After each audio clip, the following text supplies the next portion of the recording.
Once upon a time, there was a very hard-working teacher who effectively taught her ESL students to communicate in English using storytelling.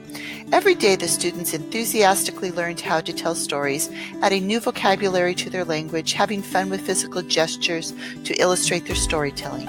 The at-level students would leave the classroom laughing and practicing their newfound words, but the lower-level students left feeling lost due to frequent absences and distracted thinking.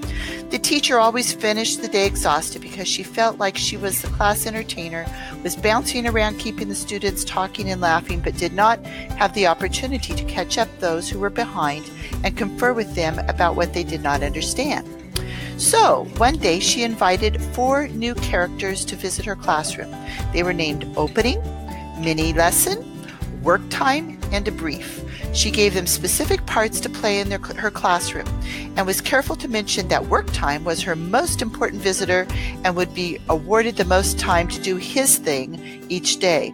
She introduced them to her students and announced that these new characters were available to help them learn more efficiently in the classroom setting.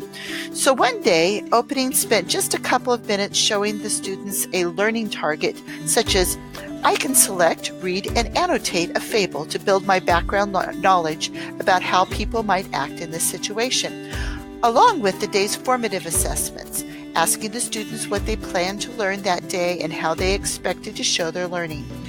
Opening also made sure the students had the supplies and resources they would need and grouped them for their day's activities in the appropriate manner. Next, Mini Lesson brought data such as students' quotes and reflections and exit tickets collected from the previous day's class to demonstrate either good learning or examples of confusion. This data informed his instruction for the day. He modeled selecting a fable and how to annotate with sticky notes, using questions he thought of or inferences and predictions he made. The next day, he would give a mini lesson on the parts of the story and demonstrate using a graphic organizer how to chart them. For the third lesson, he would model using a picture dictionary to find new animal characters, a new setting, and a problem for his story. He showed the students how to use sentence stems to talk about their new vocabulary and how to list and label the words in their vocabulary journals.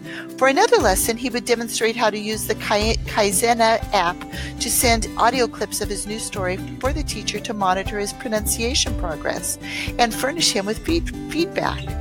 Finally, he demonstrated how to use physical gestures to illustrate his new story as he told it to the class.